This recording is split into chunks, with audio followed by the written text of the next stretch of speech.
What's up? What's up? Little team, we're back. Are we on like 3 different continents here? Yeah, I think we are actually. Yeah, probably. Yeah, that's cool. Cool as hell. So, what's going on, team? Everything good? Everything's good. I was at my first competition for my new swim team this weekend. Go on. We got a good start. There was only 2 events: the 100 IM short course and then the 50 butterfly long course, and we got more than 50% of our swimmers got medals. So that's pretty good stats, isn't it? I like that stat. More than 50% got medals. I like that. 2 events. 2 events. Who created a swim meet with 2 events? I've never heard of it. Well, it's over like 3 weekends. It's like, I don't know, age group stuff apparently just goes on forever. So, we've got more events next weekend, then we get a weekend off, and then we get more events. But there are 2 sprint events to start, which, I mean, it was brilliant. I was in and out in an hour and a half, and my kids got medals. I think all but two swims were PBs as well. That's another stat I like. I love PBs. PBs are great, right? Gotta go PBs. Nice. Hey, I was thinking. I was just watching. Yeah. I was watching your most recent, vlog, and okay, so you became the head coach of this new swim team, but like pretty much everyone in England probably knows who you are. So like these kids probably are watching you, and then all of a sudden someone's like, "Hey, the swimsuit guy is going to be our new head coach." Like, did they obviously knew who you were? Like, how did that go down? Yeah, it's always been like that. I went for an interview a few months ago for another job, and like the kids were like, "Is Chad Leclos here?" And I'm like, "No, Chad is not here." So it's kind of like, my reputation exceeds me a little bit, and the kids were super excited, and I don't know. I think it just helps the buying process when I coach new kids a lot easier, because it's like, oh, this guy's coached really good swimmers and energy standard and stuff, so we'll trust what he says. So I don't have to like sell myself that I'm a good coach. They sort of just trust it off the bat, which I don't know if it's a good or a bad thing. It has positives, but I also think I should earn the respect of any swimmer I work with. So, yeah. So when you went into this, I'm so curious, dude. So when you went into like your interviews and stuff, where you're like, look, I'm going to have a camera all the time. I'm going to be filming all the time. That's part of the deal. That's what I do. To be fair, I knew this club a little bit from before. So it was it was a bit of a more relaxed process as I went about getting the job. But half the reason I was happy taking on this role was because they're happy with me doing the vlogs and putting the club out there. And I think they're forward thinking as a club enough to understand that it's only good exposure. Like me putting a vlog out of me coaching them, or, it's just like, I posted how they done at the county championships this weekend, and my reel got 20-something thousand views. It's like, how is that not the best recruitment for kids to want to come join this club from all over the UK? So I think they get that that's where the future of swimming lies. And it's the same as college swimming. You've got to be on social media to recruit now. And I think it's the same in any aspect of the sport. So yeah, they see it as a positive, and I'm glad about that. It's interesting you say that, because a few years ago, NC State was blowing everybody out of the water in terms of recruiting on the internet, like on social media. That's when Braden, Todd, and Bobby were all together, and they were all doing their own thing online. Now they kind of broke up or whatever, but guess who like the number one person is, right? It's like Coach Herbie, right? Now Coach Herbie puts out little videos, and he's probably the coach that's getting the most views, more than anybody else. Just so happens Arizona State's doing the best they've ever done. Just so happens Arizona State's recruiting the best recruits in the world, their best recruiting classes. So yeah, it's I was just thinking about that last week too, but I digress. All right, so we were in Knoxville. I wasn't in Knoxville, but swimming was in Knoxville. All the swimming superstars of America, and a lot of Canadians were there. Obviously it's January, but there were some good swims. Oh, just lost Meagan. She's having some internet troubles. But Brett, what shocked you? What surprised you? What were you sniffing at? Are you going to swing at Brett straight away? The guy that didn't actually watch the swimming, just read the results. I don't know.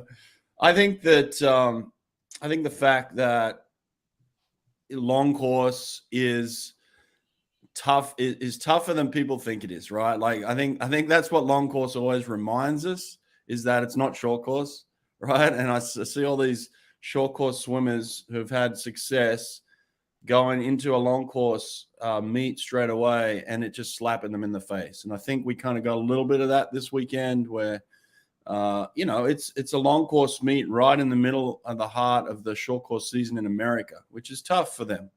And the ones that have been doing long course work, I think, had some success, and the ones that are focused on short course, it's a different animal, So Meagan's back. So Meagan, you know the difference between short course and long course as a swimmer yourself. So was it difficult? I mean, what were the difficulties? Like when you have to like switch courses immediately, what's the difficulties? I think it's like a mental challenge sometimes for me, because I was a backstroker. So obviously short course is super important, that underwater. It's like, it's like a fifth stroke. And if you're not good at that underwater, it shows in short course more than long course. And so for me, it was like a bit of a mental game, swapping from short to long. I knew I had good underwater. It was getting better over the years. Probably the last year of my career was the best. But for me, it was just getting over that hurdle of, okay, you're a very good long course swimmer and you're not quite as good at short course. So taking the confidence from the long course into the short course, and just having that kind of attack, just attacking that short course. I think you can't do it as much in long course. So, and I think for me, it was more the mental challenge. And I think for short course training, it was more, I just didn't enjoy it as much. I don't enjoy turning too often, bit more harder on the legs. And underwater, it was good towards the end of my career for myself. So if you're good at underwater, you'll have that confidence, you'll have that kind of attack mode into a short course. So that's good. Then you've got to change to long course, which I think you've got to switch mentally as well. Probably work on your technique a little bit more. Obviously, there's more free swim time. So you've got to be fitter for one. You can't rely on the turns as much as short course. So I think the number one thing for me was just being mentally prepared and mentally confident from short to long. Yeah. You said something there that really interests me and really connected with me, because it was something that I had to personally overcome myself, which I think everybody does, which you just illustrated. You said, you said to yourself, you're not quite as good short course, right? Like you had that mental picture about yourself already. And that's what I had. I was really good short course. I'd won the NCAA title, short course yards. And then I was coming over to long course, and I kept telling myself before the swims, all right, you're not as good long course, but you got to go out there and perform. Like you're really fast short course. So I was telling myself really negative things. And it wasn't until I made that mental switch of like, stop telling yourself you're not good at this before you do it, and then what I ended up doing was just embracing the fact of like, I can be good at this. I will be good at this. And eventually I am good at this, like when you make that mental switch in your head of telling yourself those things, I think that goes such a long way. And it's just really difficult in season to go back and forward between that mentality of like, okay, you're on fire right now, short course. And then a Jordan Crooks has to switch over to long course and say to himself, no, you're a beast long course as well. So it's like, it's a really difficult mental switch, Yeah. And I think having that confidence, and the more obviously in the American system as well, is you race yards, a lot of the time, and not too much short course meters, but yards, and most of them are pretty good at their skills are amazing. Right. So Australians, we're a little bit different because we don't have short course yards, and we don't actually swim short course meters that much either. So having that confidence and building that confidence into a short course meet, it's lots of mental training, like you said, but then switching back to long course, you kind of have to be a bit of a versatile athlete, that you got to be good at both, right? That's pretty much, I think that's a secret. Be good at both, have confidence, and like your self-talk, you got to talk your way into it in a good way, not in a negative way. Yeah. Sonny, you were keeping track of results. What popped out for you, man? I was just going to moan about US swimming's live streams. Well, not their live streams. They post the individual videos up afterwards, but the title spoils the race. So I would go back because they were like midnight for me in the UK. So the morning I'd wake up and watch the races back, and then it would just spoil the race for me every time. But that was a bit annoying. But look, the real standout was I'd say the men's backstroke for me was really good from Justin Ress in the 50. He went 24.4, beating the world record holder, Hunter Armstrong, who was like 24.70. But then Hunter then does the 100 and goes, I think 50. Meagan's not 52.6. 52.6. There we go. 52.6. Like he turns just behind Murph and then just his rate, I reckon, was about 80 on the last 25. Like I've never seen a 100-back turnover like it. And he just like whizzes away from Murph. And they train together. So you'd think they're doing a similar thing in training. So, you know, Hunter's speed's not there, but he's already going 52.6. Exciting. Yeah. I think that was a really interesting race, that one. I haven't really seen Hunter race too much, except for obviously the 50 backstroke world record holder. But obviously I'm a Ryan Murphy fan, so I was watching Ryan. But Hunter came back. He went out in a 25.9 and came back in a 26.7. So obviously just worked that second 50, but that third 25, like you're saying, Sonny, his rate, I reckon, just took off in that third 25. He came up with Murphy and then just took off on that second 50. And 52.6, you know, in January is pretty solid. Especially if he's got more speed to go out in. He obviously is working the second 50, which is, I think, super exciting. He's what, like 6'9" or something? I think someone said he is.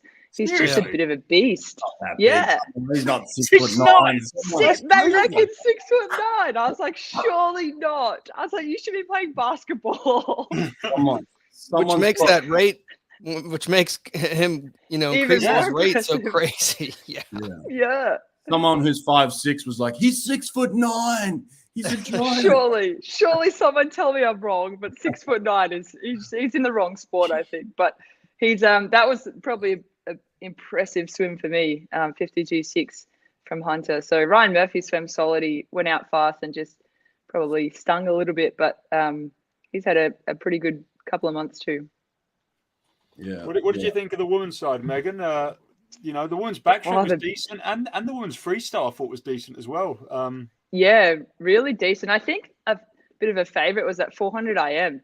I think I just love a battle, and I was just watching the video back just before, and the Grimes and Ledecky battle. Although I was super impressed with Ledecky's breaststroke. She went from the backstroke. She might need, you know, she probably needs to train with Ryan Murphy or Hunter Armstrong a little bit, but 400 IM was pretty cool to see her do that. And you know what? She's exceptional athlete. She went from 5 seconds behind Grimes and then 2 seconds after the breaststroke. So, and then I think she split like 59.8 in the last 100 of a 400 IM. So that's, you know, that's pretty world class. And she just got out touched. So that was a nice little battle between those two. And her 1500 meter freestyle, I think, was pretty impressive for Katie Ledecky. At this time of the season, she went 15:37. She's got the top 15 all time. There's no one faster than her. And so 15:37 in season is pretty impressive. She had a big program, 400 IM, 1500 freestyle. Is she ever going to slow down? Like, is she ever going to slow down? So, and these are just training meets, you know, like 100% for her. I mean, the most impressive event was the 200 freestyle, in my opinion. Like, I think she was only like 2/10 away or 3/10 off of what she went in Tokyo, you know? So, going 155, you know, like people talk about like her, like, oh, maybe she just needs to stick to the 4, the 8, and the 1500. But no, like if you go under 155, you're in the top 8, period. I if saw you break people 154, now you're looking at winning, you know? So, yeah, I mean, it's the toughest event, right? Especially with you guys, you Australians, y'all are killing that event right now. Well, that's what I was going to say. I was going to say, like, there's a lot of like, oh, Katie Ledecky's amazing. She's the greatest freestyle of all time when she's swimming at the TYR Pro Series against nobody. Put her up against Ariane Titmus, okay? Let's get this race head to head. Let's get Summer McIntosh. and let's just have it out once and for all. Even though we've already What had a it in the battle. Olympics, right, where Ariane already beat her and broke her world record. So it's like, can we just calm down with the Katie Ledecky stuff when she's racing against nobody? Okay, please. I think I'd love to see Katie Ledecky focus on the 200 freestyle. From a 400, obviously a distance swimmer coming down the 200, she doesn't have that speed, of a 100-meter a swimmer going up to the 200. But, she can go 155 at a pro series, and she went 400, which is still very quick. I'd like to see that battle, even with Ariane over the 200. I know Ariane split 53 in the 100 freestyle last year, so she's got speed over the 100. So that 200 and 400, like you said, that's still battle. Ariane Titmus, Simone McIntosh. Woo, it would be spicy. It would be good. Thank you for the agreement right there. Look at that. Eh? I mean, to me, it's like one thing to talk about, like, is she?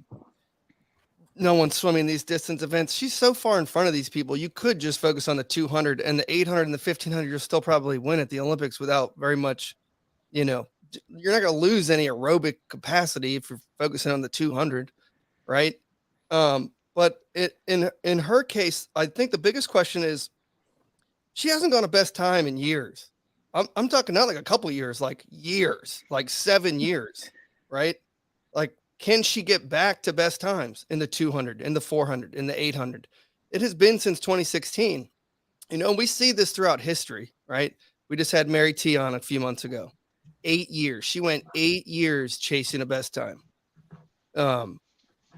So, like, that's the biggest thing to me. Like, is she going to defy all odds and actually go a best time for the first time in 7 years this year or in 2024? So we'll see. But she's clearly trying and putting in the work. That's for sure. No one went back to work faster than her. She made the move to Florida, started training again immediately. And it hadn't been all not best times like in some of her other events, but those three main events, it's been since the Olympics in 2016. Yeah. Well, that'll be good. Be good to see what happens this year. A lot of stuff. Did Simone Manuel come back? She did. She swam. How was it? I think she was like 54.6 in the 100, maybe 24.8 in the 50. It was like, it was fine, I guess. It was probably not too out of ordinary for her in January. Someone in the comments earlier said women don't need taper. I feel like that's a poor and very broad statement. Like I don't know what, but yeah, female swimmers swim fast in season all the time. They don't need taper. Well, I'm sure people like Simone, I don't know about you, Meagan, but I'm sure there's quite a few women out there who would very much disagree with that statement. You didn't need any taper, Meagan? I think we're human as well, and I don't think just because we're female doesn't mean we don't need a taper. We're athletes and we do exactly the same things. Taper, I think every athlete obviously enjoys taper, needs taper.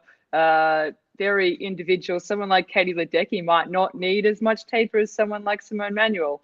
Completely different aerobic systems they're using, completely different athletes. So one might need a little bit longer, but I assure you, we all definitely female. Yep, I'm put my hand up. Big fan of taper. I think if you change the word female to young, that might be a little bit more understandable, right? Like when we're going into this swim meet in Knoxville, the thought that I had was, well, of course, the best of the best will probably swim fine in season. We won't see any best times. We won't see anything crazy, no records. But what we will see is we'll see these young people come up, and these young people will destroy an event. They're the ones that are going best times in the middle of the season.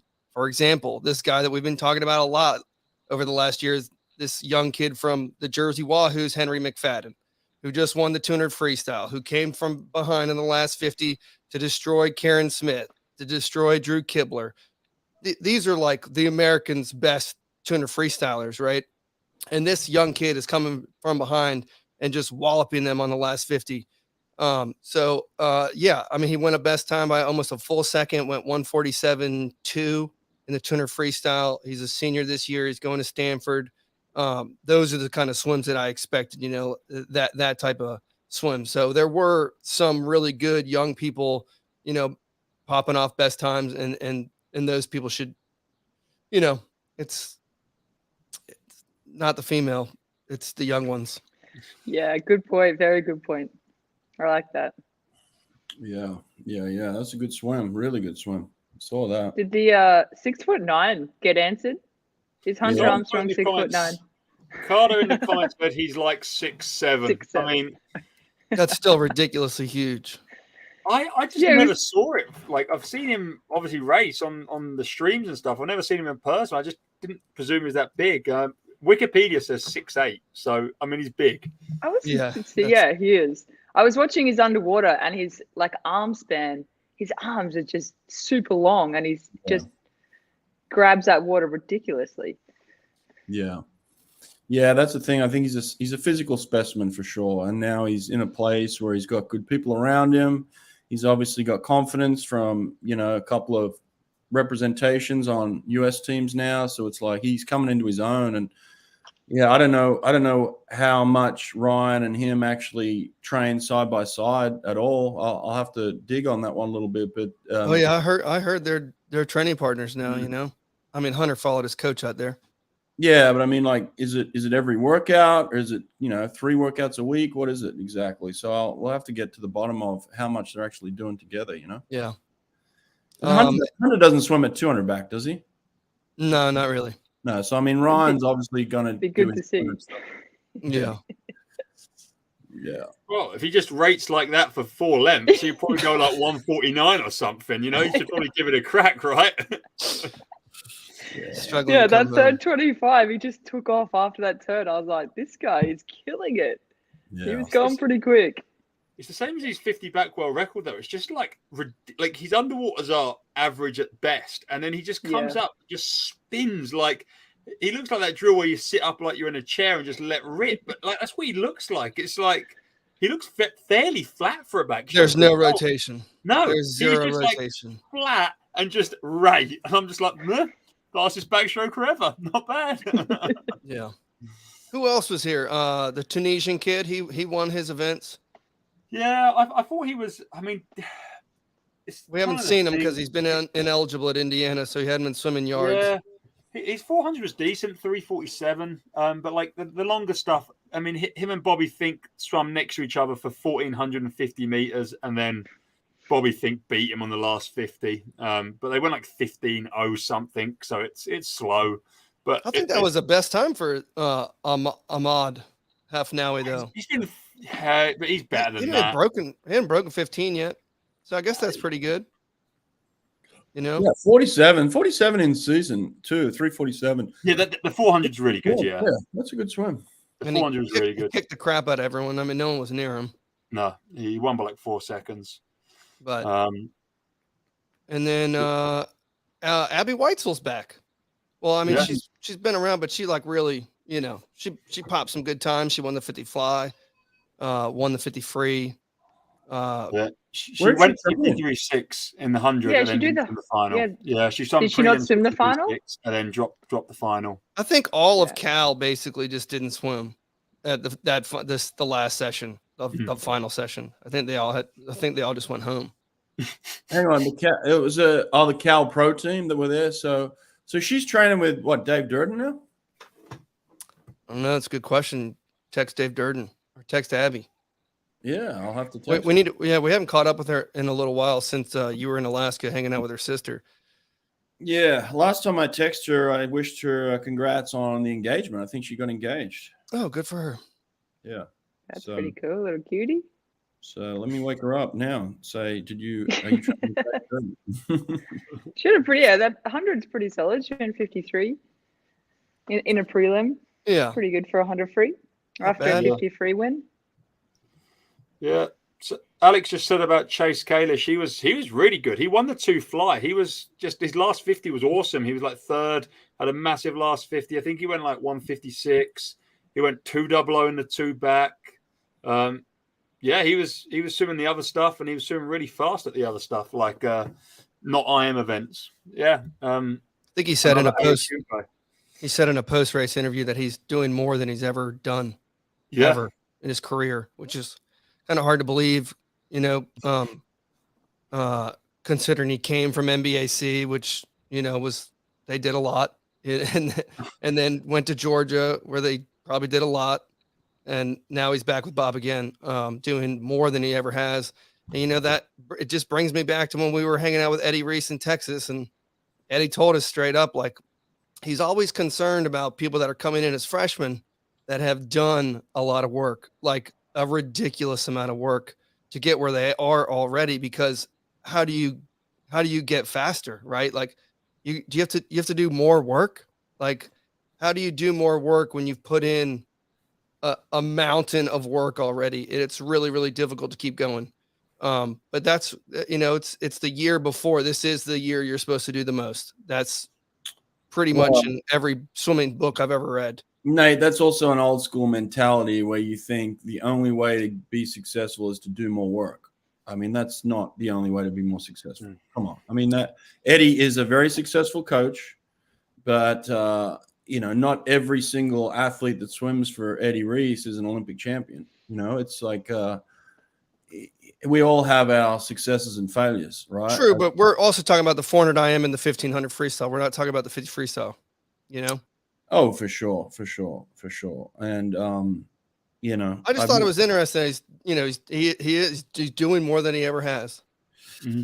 Yeah, well, he's got competition now too, and he's got someone that younger than him that everybody's telling him the Olympic champion is better than him. That must be an ego thing too, where it's like, hey, hang on a second, I'm the Olympic champ here. I just took over the mantle. I'm not prepared just to hand it over to this young kid straight away, So like, I got to go and earn it again, But that's the other interesting thing too, right? Is I think I thought at one point he was like, I'm done with the 400 IM.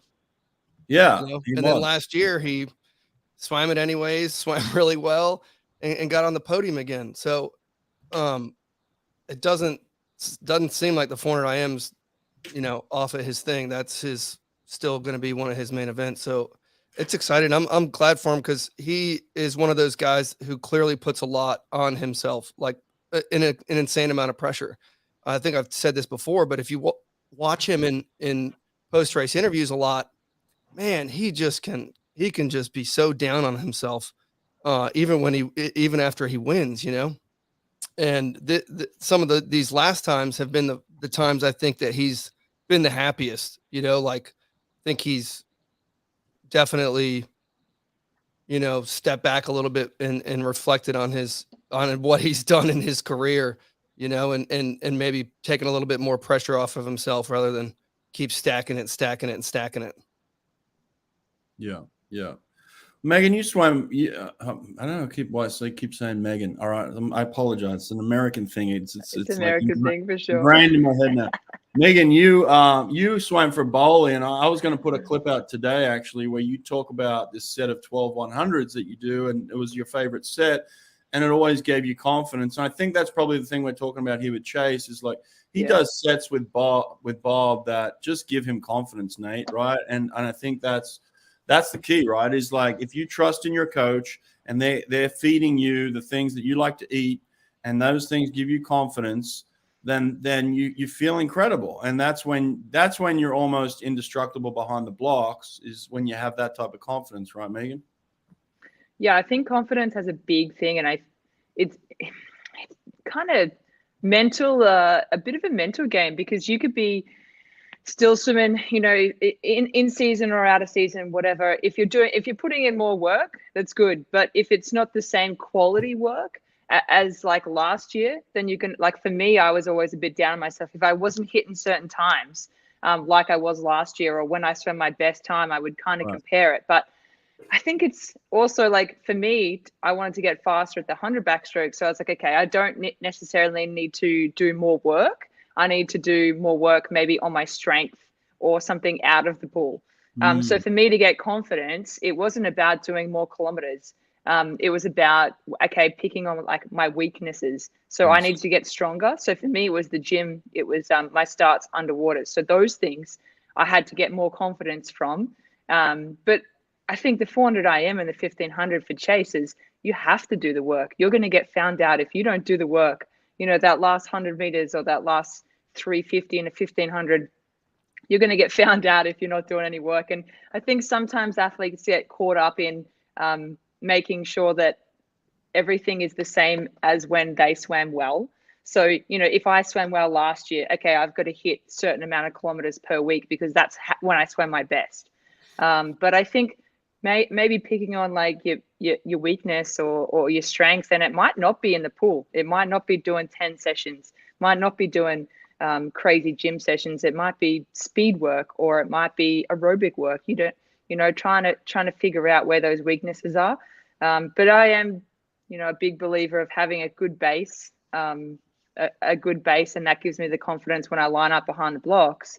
But I've got a good base. I've done the work, and I've done absolutely everything I can. So, confidence is a big thing. And Bowley was really, really good at, telling you when you're not swimming very well. He was a very honest and raw coach, and then telling you, when you do need that confidence, bit of a boost to go, hey, you've done the work, you've done this, you've put in, you put all, he used to say, you put all your little pennies in the bank, and it's not, now time to kind of withdraw that. So confidence is a big thing, but hard work, you can't hide anywhere in that 400 IM 1500. So I hope, I like Chase. He's a good guy. So I hope he swims well. Yeah, I got to run here, guys. I'm going to leave you in a minute. But just quickly, Meagan, we released a podcast with you last week. Did you get some good feedback on it? Yeah, I did pretty much. I think Bowley was a little bit disappointed because I didn't name his swimmer to win the 100 freestyle. So he gave me a little message and said, hey, I listened to it, and you didn't give Emma a bit of a shout out. So I said, hey, I'm not going to be biased. I'm going to be honest. Yes. Call it how it is. Yeah, we had a little chat about that, but no, I appreciate it. I appreciate having a chat, and it was there was some really, really nice feedback, and a couple of people reached out just about personal things and how to overcome those things. So Cool. I appreciate the time. Yeah, awesome. All right, I'll leave you guys to chat. I'll talk to you later. See you All guys. right, hockey. See you. Cool. Brett. Ciao. Shall we let's do some questions. We've got some questions coming up, but question for everyone: should Caleb stay in Florida or go to a more sprint-oriented program like Virginia and reduce his volume, avoid burnout, future, blah blah blah blah? I did actually hear from someone the other day that he's potentially talking about Troy's new pro group and getting back in touch with Troy and swimming again with Troy. He's not swum with Nesty since World Champs last year. So what do you guys think? I mean, he's a Florida boy. He owns a farm in Florida. He ain't leaving Florida. Like if the question should be, should Michael Andrew go and swim with a team instead of just his dad for his entire life? Like, that's the question to me that I brought up to you, like, not too long ago, that interests me more. Like, and I know, like, obviously, like, he can do anything he wants, but man, like, is he in the weight room?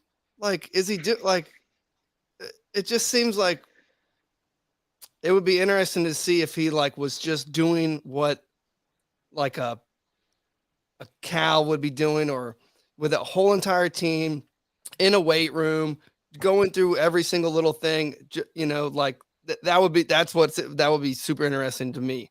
But yeah, I don't think Dressel's going anywhere, and I don't think he should. He's a Florida kid. He likes Florida.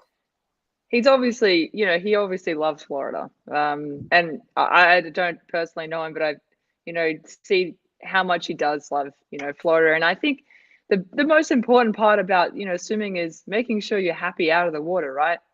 You've got to be happy outside the water to be able to swim pretty happy in the water and to produce those good times. So if he's happy there, he's going to swim well. So if you move him and he's not that happy, then is he going to swim well? So I can't see him leaving. And you know what? If it's not, I do think coaching changes are good. Like, oh yeah, especially if you've coached any amount of time, like you do get stuck in your own ruts, right? Like you like to do things that you like to do, and I really think you need to be doing lots of different things typically, which is why it's like when the time comes, like people finally get up and say, okay, I got to get out of here. I got to go learn from somebody else and pick up some new skills and do some new training. It's it's like if you went to the gym and you did the same workout every single time, it's so hard to get better when you're not doing new and different things. It's just like someone like Hunter Armstrong's like I know we followed his coach, but now he's like he's in a different state. He's swimming outside. He's with a different group of guys. He's with the best backstroker of our generation. I mean, that's only going to make him better. Like I can only imagine that's only going to make him better. Someone like paying that. Off already. Yeah. Yeah. And I think with Caleb, that's a really good question because it's, do you take a risk and go to a different program and a whole new, kind of stimulate your brain differently, and there's different people around you. But I mean, the only person who's going to know that is Caleb himself. So I guess you wait and see. But I think, coaching changes are sometimes pretty good, but it's always hit and miss. I tried a couple of different coaches. Trained with Rowan Taylor, who's our Australian head coach at the moment, and then I trained with Michael Bowles. So I tried both of those programs, and one obviously didn't suit me. Rowan's was down in Melbourne, and I'm a hot summer kind of girl, outside girl. So Melbourne didn't suit me. It was indoor, it was freezing, and the program just didn't really suit me at all. So I like to try out different. I tried out a couple of different programs and found bowling, and obviously swam, way better, pretty well. And was trying to be nice. Yeah, no, it's is definitely is what it is. Yeah, definitely. Anybody else? Go ahead, Sonny.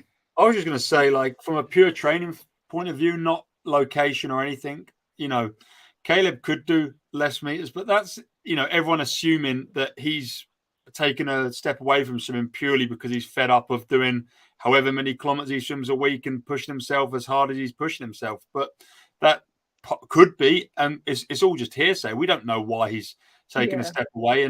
And if he wants to just be a 50 freestyler, I'm sure he knows that that's an option for him and he don't have to do the big meters. But if he has bigger goals than that, then he knows he's got to do more, or wants to do more, or just likes doing more. So I don't think it's as simple as just, do less and be a 53 guy for a bit. Like, it's more what, he's basically thinking about and considering. We've got a good one for you, Meagan. Speaking of the women's 200 back, do you think Regan Smith can regain her 203 form, and would she be favoured over Kaylee in Paris? Kaylee's definitely capable of 203, or is Kaylee capable of going 203? There you go. Well, I'm a big fan of Kaylee. Obviously, I'm Aussie, but I think Regan Smith can definitely. I actually gobsmacked over the last year or so why, and I was surprised how Regan Smith didn't make that 200 backstroke for Worlds, for Tokyo as well. But I think because she went 203, there was no pressure before that. So as in, she didn't have that world record pressure or anything like that. So when she went 203, obviously she's got a lot of stuff to carry on her shoulders from then forward. But I think she's probably in a good spot now, training with Bob Bowman, right?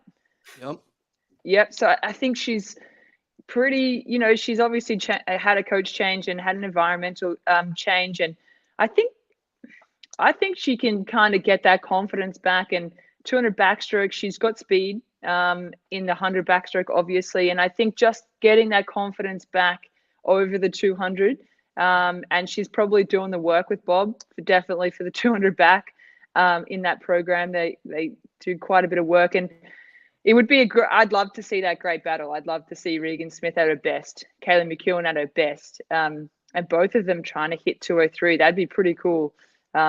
They both have a pretty similar time in the 100 backstroke. Kaylee might be a little bit quicker, obviously, but I think, can Kaylee go 203? She should, based off her 100. She should. There's no doubt. She's had a couple of shoulder injuries. She changed coaches, obviously, to Bowley. I'm going to back her and say she can definitely go 203 on the right day. And I hear Bowley said like she's a pretty good trainer when she wants to be, when she her shoulders are pretty good. But she I was having a chat to Bowley the other day about training records and stuff, and he just said, she's bit of an animal. She just gets in there and she loves it. Like tries to, race the boys. And so yeah, she's pretty competitive, obviously. But I like Regan Smith, and I really want to see her back in that 200 backstroke. So I really hope that she can. I don't know if it's confidence. I don't know whether it's a bit of a mental game. She kind of said in her an interview when she left Stanford that like she came from like a little bit of a background where they did a bunch of aerobic work, like they were slinging 500 freestyles around in practice. And she said like she loves that stuff. She missed that stuff. As much as people want to say like we've gone short and stuff, man, I'm telling you, man, like what I hear is people are still cranking out work. Like this girl wants to go to Bob Bowman to do work, to do more work. That's what she was basically saying, right? So yeah, to me, Regan Smith, she just, and you would know this better, but when I watched her last time, throughout the whole entire meet, she had like 3 different backstroke strokes, and she just like couldn't nail it down like perfectly. One of her prelim swims or semi swims was like incredible. And that's the stroke. That's the technique. That's the rhythm. That's what it is. She hit it perfectly, but being able to hit that rhythm every single time and being super consistent, that's where I think that's where she's been missing out. Like when you watch her different races, she's got different cadences, and you just know when it's clicking, it's clicking. And I just think she needs to find it and grab a hold of it and be a little bit more consistent with whatever stroke she's trying to do, whether it's the 100 or the 200. But man, when she does, it is a beautiful thing. And that's why I think that's why I got so excited when she first, when I kind of first heard of her, when she first came on the scene, and then she went 203, and I was like, wow. I was like, this girl is going to be, 203, 200 backstroke. I was super impressed, and I was like, no one's going to beat that.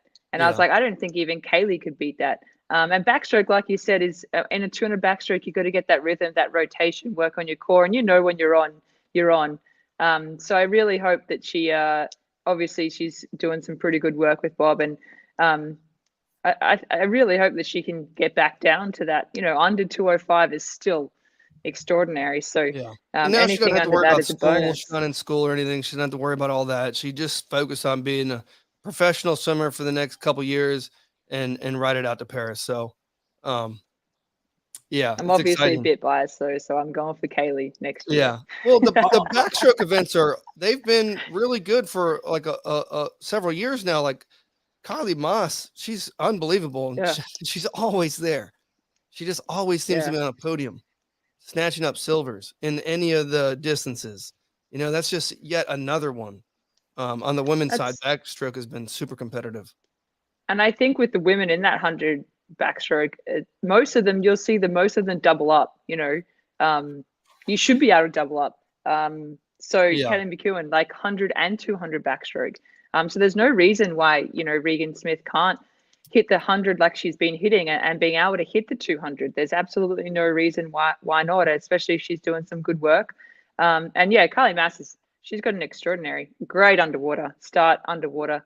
We saw that at Short Course Worlds as well. So she's threw her in the mix as well. And backstroke is a bit of a battle over the 100 and the 200, which is good. I think interesting too.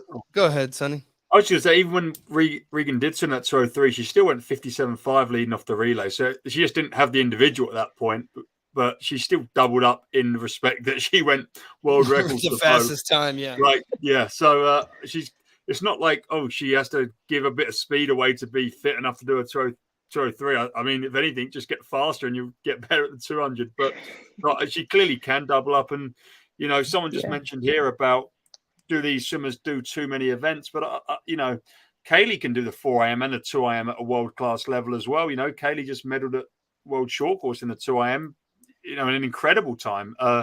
So I don't think so. Like, I think if you're doing, even if you do 200 back work, someone like Regan can probably throw down a 200 butterfly. Like, she can swim butterfly well. You're fit enough that you can do backstroke. And if anything, for the last couple of years, it's just relieved her the pressure that she's still making teams on 2 fly and winning medals on 2 fly and other events. And just it's almost like a safety net that everything isn't just cashed in on the 200 back. And when swimmers do cash in on one event, especially when it's as deep a field as the USA and backstroke, it gets really, really like stressful when it comes to trials, just to make the team. I mean, she's swimming with Bob Bowman. She's going to be doing some IM work. I mean, she's American. She grew up swimming IM work. That's like the foundation of America, period. And it's just good for aerobic anything, you know? I mean, she's 200 flyer, 200 backstroker, 100 back. I mean, she could be, and she is an excellent 200 IMer, you know? Like, she's really good.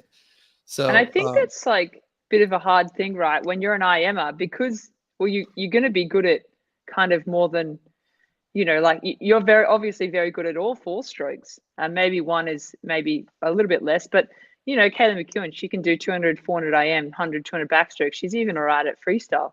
And you know, you looked at Lochte when I was swimming, he was swimming the 2 back, the 2 IM, 400 IM.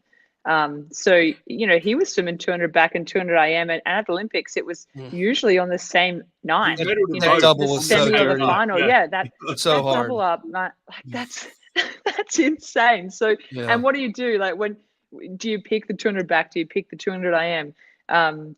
You know, I don't think there's too many events. I think you just got to be smart about things. And I really want to see Regan Smith back in that 200 back. She's a special swimmer in that 200 back, and yeah, I really hope she gets back there. I wanted to just go back to something you said about talking to Bowley about training records, but what questions were being asked and what times were being said? Because I want to know what times Kaylee's going in training, and obviously how they compared to you back in the day, because that's got to be the questions that are being asked, right? Yeah, I mean, I had a chat to him the other day, and he gave me some funny. We were just throwing chat around because I didn't say Emma was going to win the trial in the 100 freestyle, and he got a little bit offended. And I said, hey, you know, and then I asked him, you know, how the squad was going, and then I asked him about my favorite 200 backstroke set, and we were chatting about that, and yeah, then he started chatting about Kaylee's training, and I kind of just asked him, you know, like what was she like? What is she like as an athlete? And he wasn't too specific on like training times. Okay. Maybe I'll ask him compared to me. I'm sure she's a way faster 1650s than me. Best average on 130. Oh yeah, what was she holding? Like, what would you have held? 30 points, did you say? Yeah, about 30.3s. Out like between there might be a couple of 29s if I'm really, you know, if I'm really good. She'd be, I mean, she's got a lot more speed than me, so she should be holding, you know, 29 mids or so. I think, you know, she's got speed, but they do a lot of suited work now. So that when I was swimming with Bowley, we hardly ever did that much suited work, and that was an interesting thing. I found, I think it was on Twitter the other day, how much people are putting in suits in their weekly or monthly program. I found that quite interesting. How many times they suit up in practice? We hardly ever did, and I know Bowley does it quite a bit. So it's I guess it's race practice. I don't know if they've found something, you know, more scientific or confidence or you know, just I don't know. But that was quite interesting. So I'll ask him about her times. I'm sure he doesn't want to give her away all the secrets. So Sonny's blue in the face talking about wearing tech suits at practice. I just think like the biggest probably thing back in like the end of the noughties, like when you were swimming is because the suits took so long to put on. So like if I've got a few guys, and they can put a jammer on in the time it would take to go to toilet between warm up and main set. So like they'll do warm up and I'll be like, all right, go put a suit on. They're back in the pool in 5 minutes. Whereas in 09, it'd be like, okay, we're giving you a half an hour break to go suit up. But also then wearing a bodysuit for, you know, it's not just like stand-ups where you might do like a few 100s off the block in a suit. It's like, we'd do that. Like, I don't know, maybe Bowley does 1650s or the 1550s with the suits on. And that's the sort of thing I would do last year is have them suit up for sets where they wear a jammer for 45 minutes an hour. And I mean, I was a kid when I had the bodysuit, but I would have hated to have worn one of them things for any longer than the 1 minute of racing. I remember like getting people to unzip the back so I could breathe again. Like, so I don't know. I think we're at a point where we can wear them suits for a little longer and, you know, actually deal with being in them for a whole set and the time it takes as well. Do you think like wearing the suits in, in practice and getting that kind of race practice, is it for confidence? Is it, to swim faster in practice, or like what's your main kind of philosophy on, wearing a suit in practice? I'm pretty simple and just go towards the confidence thing, and I think that's the whole point of like what we talked about last week about wearing briefs in meets and versus not. But I think there's like one side of coaching where people are very protective, and it's always an excuse like, hey, we don't expect you to swim fast, it's January, and hey, it doesn't matter if you do 31s for these 1550s because we've had a hard week, and it's all protection. And then I think the other sort of side of things, and the camp I lean towards when I coach is like, let's not make excuses and let's be fast and let's be confident. And if you can put a suit on and you can go, imagine instead of being 30.3, you average 29.8. All of a sudden, it's like, I've just done 1550 sub 30. And then the whole mindset of that set and then the whole confidence of that set has moved on. And then when you get to a race, it's like, I can hold sub 30s. Of course, I'm going to come back in my 100 back sub 30 or whatever, you're hoping to do. And I just think that shift in mindset is huge. And look, you can get more sciencey and be like, oh, it changes your body position and it makes it more relatable to swimming. I remember one of the first interactions I had with Brett, like it was me swimming on my Instagram and I was moaning about my breathing, and I never wore a hat to train. And Brett was like, put a freaking hat on. Like, why would you not train with a hat? But it's the same thing. Like, you train in a cap. So when you're going fast, why not be confident and fast and wear the thing you're going to race in? So yeah, it's kind of the it's the same reason why, drag suits are gone. Basically, if you see someone in America with a drag suit, they're like an old head like me. Yeah, like they're rolling up to masters practice. They're not, it's a thing of the past now, I think, for the most part, except for like obviously doing resistance training, right? Yeah, but hey, what do you think? Do you think Kyle Chalmers could go 39 in the 100-yard freestyle? To be fair, I'm contradictory with my. This is my meme. Did you see my meme? I did. This is you, dude. I made the tweet to poke fun at this Twitter account, because all people do is they hypothesize, and we do it. We've done it today with like 203s and whatever. But the only thing that actually matters is what people swim and have swum and what stands. If we talk about a perfect day when the wind blows right and the sun shines, like I'm sure Caleb Dressel could go a little faster than all of his PBs, and so could a lot of people. But all we have is people that have trophies and medals and titles, and people that have world records. And this guy just wanted to keep arguing that Cole Chalmers was nothing on Caleb Dressel, and it's like, come on, there's 0.1 splitting them on 100 freestyle long course on PB, and it's happened like multiple times.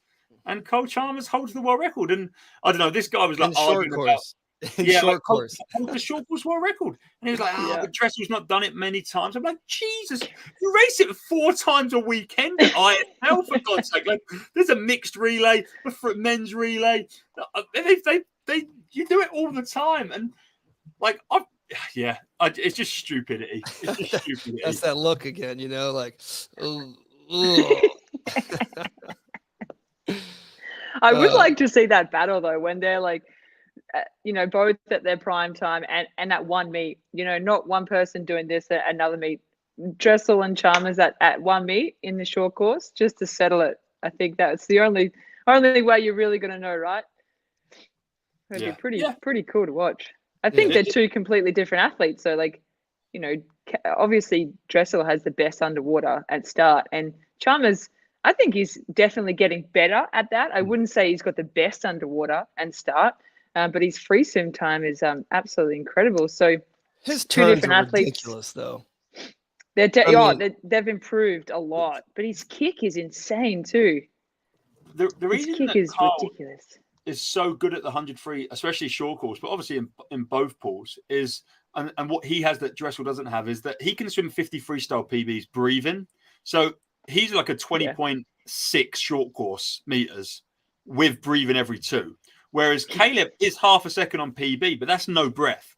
So when you actually put it into perspective, what maybe Caleb could only go 20.8 breathing twos. I think the best I've seen him do breathing twos is in like the skins at ISL. I think he's like 21.0, which is absurd because he does it like, I think it was like 21.0, 21.2, 21.2, like off of 5 minutes. But so I think Cole Chalmers actually has more speed at a 50-free short course than Dressel breathing twos. And that's why he's more so oxygen. good. Yeah. And that's where Dressel can't come up short, is that Dressel is quicker at 50 freestyle, but he doesn't breathe. So it's irrelevant to 100 freestyle. It's like Ben Proud's really good at 50 freestyle, but you know, as soon as he breathes, it's like you just see him slow down. Hey, one more question here before we wrap up. Is Emily Seebohm back training yet? That's a great question. I think that's a bit of a mystery. She is training. She's not actually, I don't think she's training with anyone. So she's not in a squad. I know she's not with Bowley. So she used to be with Bowley. Yeah. She's not in the squad anymore. She hasn't announced she's retired. So she's still doing a couple of K here and there, whether it's to do with like Swim Australia contracts. You know, there's different contracts that you have to, you know, make sure you're swimming to get paid. Whether that's got anything to do with it, I'm not too sure, but I know she's not with a squad at the moment. So, but she is in the water, which is pretty cool. Yes, she is riding a motorbike around India with her new boyfriend. So, you know, good luck to her. And it's, you know, she's incredible. Thanks, Paul Boy. Motorbikes and swimming probably don't really go either. So yeah, well, I don't know. Everyone at the University of Florida learned that the hard way. Lochte fell off his. Caleb Dressel fell off of his. You know, motorbikes are, you know, maybe get rid of those. You know? Yeah, they don't go. But yeah, she's in the water. So I don't know if that means she's coming back or she's just fulfilling a contract with Swimming Australia. I don't know. Gotcha. Maybe ask her. Chat to her on Instagram. Yeah. Anything else? I think there was a couple of things I wanted to say. Well, today's Martin Luther King Jr. Day. There's an excellent article that's in our newsletter, all kind of about the history and how Martin Luther was a big swimmer. He used to go to the YMCA with his family, all about the riots and stuff in Florida in the 1960s. So check that out. Bruce Wygo, the president of the International Swimming Hall of Fame, wrote that article. What else? I just subscribed to the newsletter actually today. So good. Another person here, big fan. Swimspam.com. Go check it out. There's also there's a 15-minute documentary that Simone Manuel just put out a couple days ago. That's very interesting that you might want to take a look at. That's also in that newsletter. Kind of talks all about everything, like the overtraining and then like what, you know, all the pressure she put on herself and that sort of thing. Tomorrow we have Kirsty Coventry. We're just hot on backstroke recently. But the greatest African Olympian ever is on the podcast. Sports I can't minister. wait for that one. There you go. Oh, where is it? There's your Zen flag. Yeah, I can't wait to listen to that one. She was a big competitor of mine, and I always was chasing her. I think I only managed to beat her once in her whole career. So can't wait for that one, man. That's another. It's just when you listen to some of the stuff, we keep talking about pressure. Like Simone in this little 15-minute documentary talks all about the pressure and how much pressure she has, and it's the same thing for so many of these elite athletes. And Kirsty Coventry is no different. I mean, she talks all about how she left the 2008 Olympics and she was like she was going to retire because she did so bad with 1 gold and 3 silvers that she was going to hang it up because, you know, that's how much that's where she is on that level. And I, you know, like we see themes, obviously, like I pay attention to the podcast. I've listened to everyone like 3 times. And clearly like that's been a theme when we interview so many people like yourselves that are elite athletes and you know, just being a perfectionist essentially. So yeah, she's coming out tomorrow, and then I guess that's kind of it. Sonny? Yeah. I'm check out my website, www.theswimsuitguy.co.uk. That's it. That's it. Have you guys, just a quick one, have you seen there's a new Netflix series for the Breakpoint for tennis? I just started it this morning, and I thought again, like, same thing, like you're talking about, like expectation and the behind the scenes of, elite athletes. And I find it really interesting to watch it of different sports. And I was like, that would be pretty cool if they did one on swimming, right? Obviously, probably, they kind of did it right with Head Above Water with you guys. Hockey was in that for like a short little stint there, but that's what we need, like, and Formula One kind of showed the way, like how big Formula One got because of Netflix, because of a Netflix series. Now we're watching it happen in tennis. Like, if there isn't a crew at Arizona State right now following Simone, Manuel, following all these other pro athletes that are trying to make it to the Olympics, we're dropping the ball, and I don't know who needs to be the ones that are setting that thing up, but this is how you really get into the minds and hearts of people. Is you got to get personal, you got to get behind the scenes and all that sort of stuff. So yeah, I'm one episode in. It's I'm hooked. I love it. I just love it all. I'll watch any of it.